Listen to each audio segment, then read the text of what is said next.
Bildiğiniz üzere dere ıslahı projemizle beraber eski hal dediğimiz mevkideyiz şu an. Tabii bunun yıkımına dün itibariyle başladık. Bildiğiniz üzere de burada 78 dükkanımız vardı.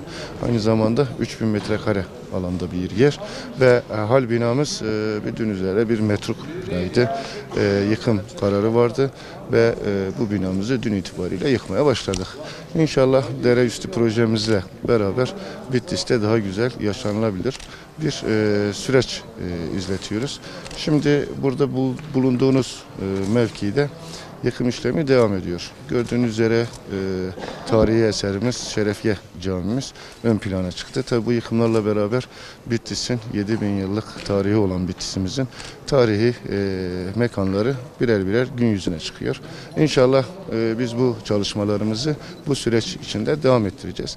Yine bildiğiniz üzere dereüstü projesinde şu an itibariyle 281 tapu sahibi kendi isteğiyle tapusunu hazineye devretti.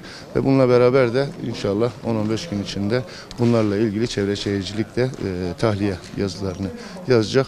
Bu dereüstü projemiz bu şekilde ilerlemeye devam edecek. Tabii şu an bunu yıktıktan sonra burada güzel bir yeşil alan düşünüyoruz.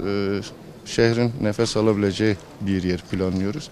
Tabii burayı yıktıktan sonra daha düzenli ne yapabiliriz? Onun kararını vereceğiz. İnşallah Bitlislerimizin hizmetine hangisi daha güzel olacaksa onu yapacağız inşallah.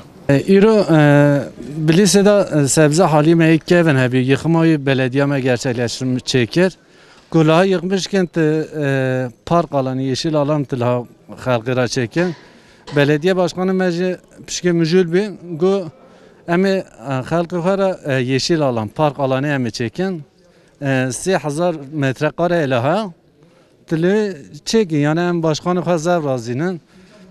Bitlis Belediye Başkanı Şaradarı Nesla Tanglay Berya Medaji Müjülbi gu ev tarihi eser tahmi derkevne ortada Bitlis Kalesi derkeve ortada bunayı emzar memnunun başkanı hacı memnunu kudece razı be.